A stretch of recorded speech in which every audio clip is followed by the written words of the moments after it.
Well, welcome to the 700 Club, and thanks so much for joining with us. IDF troops are back on the ground in Gaza as Israel expands its operation against Hamas. The Israeli military reports that Hamas was using the ceasefire to plan yet another invasion of Israel. Prior to ending the ceasefire, Israel's security cabinet held an emergency meeting over signs the terror group was preparing another October 7th style attack. Chris Mitchell reports from Jerusalem. For the first time in months, Hamas fired rockets towards Tel Aviv. The 3 rockets caused sirens to wail throughout southern and central Israel, threatening millions. In the meantime, Israeli troops are rolling back into Gaza, retaking areas they once controlled.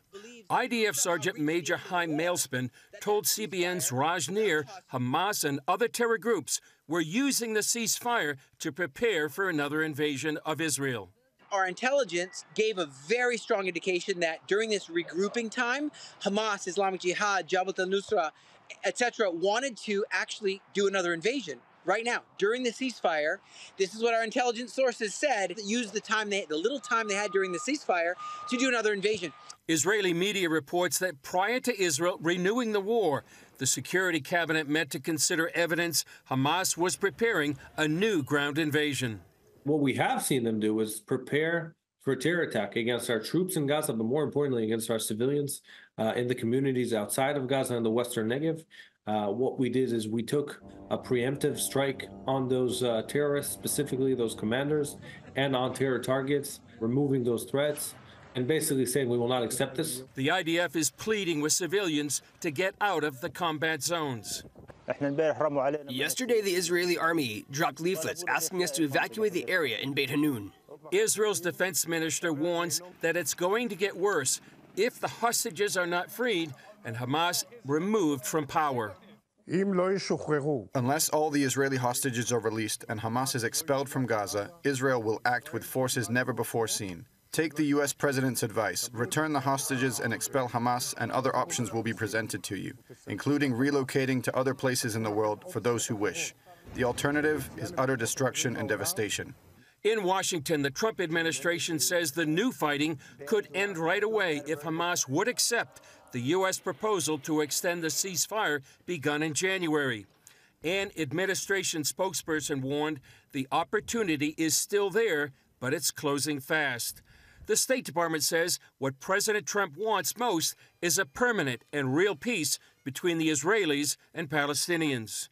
President Trump is not just wanting a peaceful day or a peaceful week. We have this window of this administration to change the trajectory of what has been decades and decades, coming up on 100 years of carnage that is now unacceptable. President Trump called on Iran to stop arming the Houthi rebels in Yemen, promising to step up attacks until they are completely annihilated. As to Iran's nuclear program, Trump has reportedly given the regime in Tehran 2 months to negotiate a deal making sure they don't develop nuclear weapons. The president indicated if this can't be done peacefully, it will have to be done militarily. Chris Mitchell, CBN News, Jerusalem. Well, it looks increasingly that war is on the horizon, and a war with Iran is a whole nother level of this conflict. The proxy wars with the Houthis, with Hezbollah, with Hamas have been going on now for a year and a half, and so how long would it take is an open question. My prayer is that there could be a transition of power in Iran. The Iranian people do not like the theocracy that they're under right now. There are lots of complaints that the clerics get all the best. All the money for the country goes into their military, into developing weapons, and into transfers to Hezbollah and Hamas and Houthis and all of this. And none of it goes to help their own people. And they're short on power. They're short on water. They're having a lot of internal problems. We saw the Green Revolution years ago, and in that, the government ordered snipers to kill protesters. The famous story of a 16-year-old girl just trying to send a message to her father who was protesting, and she's shot to death in that crowd. Recently, taking anyone who is a political opponent convicting them of treason, and then hanging them publicly from cranes in the center of the cities. You look at this kind of activity, and can the Iranian people, can they truly be free again? And can we see that happen? My prayer is that would happen, and happen quickly, and war would be averted. Well, as the U.S. and Israel continue the fight against Hamas, a new strategy may be in the works for a closer partnership between the two countries. John Jessup has more on that story from our CBN News Bureau in Washington. John? Thanks, Gordon. National security experts at the Heritage Foundation believe now is the time to reorient the U.S. relationship with Israel to an equal strategic partnership. CBN national security correspondent Caitlin Burke explains what that would look like. The U.S. and Israel currently have what's considered a special relationship. First established by President Ronald Reagan in the 80s, every 10 years, the U.S. commits to a new Memorandum of Understanding, or MOU, which lays out how much security assistance will be provided to Israel for its defense. The current MOU expires in 2028, and the experts at Heritage recommend using the opportunity to forge a new relationship. We just celebrated the 75th anniversary of Israel, and we've had a relationship since the beginning, and we're instrumental in the founding of the state. Heritage wanted to chart a course for the next 25 years to get to the first 100-year anniversary. In a new report, Heritage lays out a blueprint for expanding ties with Israel, taking the relationship from one of dependence to the kind of strategic partnership we have with only our closest allies. Steps should be taken by Israel and the United States to ensure that Israel is autonomous and independent and not dependent on the United States for critical munitions. As a part of the Heritage strategy, by 2048, foreign military financing would be replaced with foreign military sales. Former Israeli ambassador to the United States, Michael Oren, has been pushing for this kind of transition for years, calling Israel's reliance on U.S. weapons a sort of Achilles heel. I was the only member of the Israeli government to vote against the Obama package of 2016-2017. Precisely for this reason. I thought that if we ever get into a war, someone's going to say to us, well, you're doing things that we don't like, and we're going to hold up ammunition. And that's just what Obama did during the 2014 battle between Israel and Hamas. And that had a big impact on me, I must say. And I thought, oh, if we're ever in a bigger war, this could become a much bigger problem. And in fact, it was. Oren pointing to the pause of weapons by the Biden administration during Israel's current war on Hamas over concerns about IDF operations in Gaza. The former ambassador voiced support for the new Heritage strategy, which advises the Trump administration to use the next Memorandum of Understanding to begin advancing Israel's independence.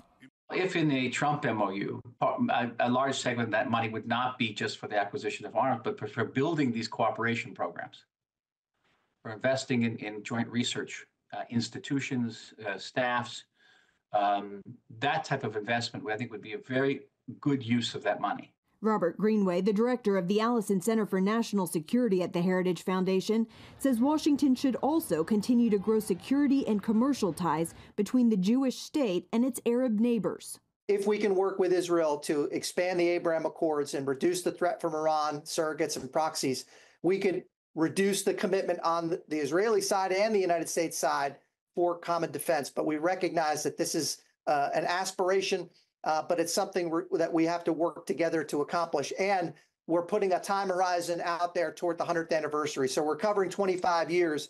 Greenway points to how Israel used to rely on U.S. economic assistance until a plan was put in place for that to end so Israel could flourish on its own. Now their economy is one of the highest performing in the Middle East. He expects the same to be true for defense. Caitlin Burke, CBN News, Washington. All right, thank you, Caitlin. To another global flashpoint, Ukrainian President Volodymyr Zelensky is moving forward with a limited ceasefire with Russia. The two sides agreeing not to target each other's energy infrastructure. The announcement came after what President Trump described as a very good phone call with Zelensky. The president also floated the idea of American ownership of Ukrainian power plants as a way to protect the country's infrastructure. This week, the president's national security team will meet with Russian negotiators in Saudi Arabia to try and secure a 30-day full ceasefire.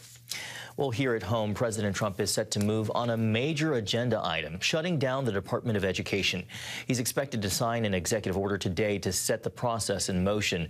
The order instructs Education Secretary Linda McMahon to take all necessary steps to facilitate the closure and return authority to state governments. Abolishing the department will likely require an act of Congress. Well, the White House and some in Congress are calling for the impeachment of a federal judge who ordered a halt to President Trump's deportations over the weekend. It's just one of several legal battles the administration is facing. CBN's Lori Johnson reports.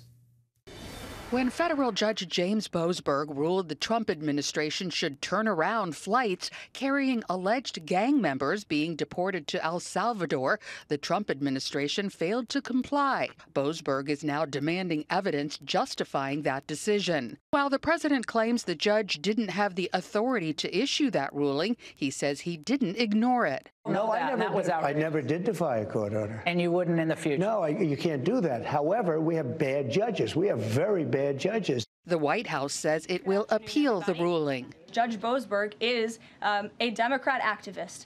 He was appointed by Barack Obama. His wife has donated more than $10,000 to Democrats. Judge Boasberg was originally appointed by George W. Bush and then elevated by Barack Obama. I just feel like I should clear that up.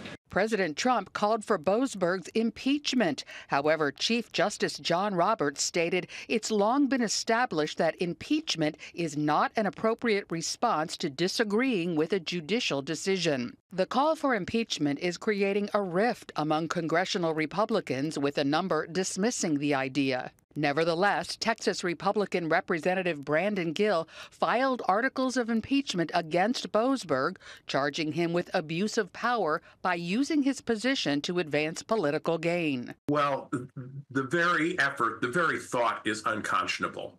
The Constitution says that a judge or another official can be impeached for treason, bribery, or other high crimes and misdemeanors.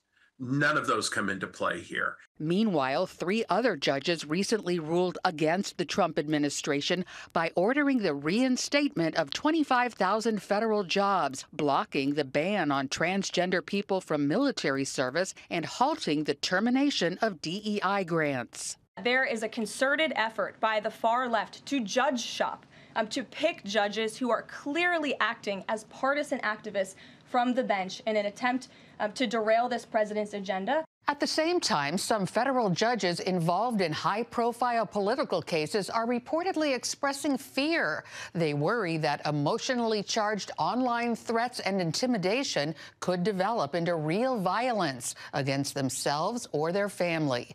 Lori Johnson, CBN News. All right. Thank you, Lori. Gordon, back to you.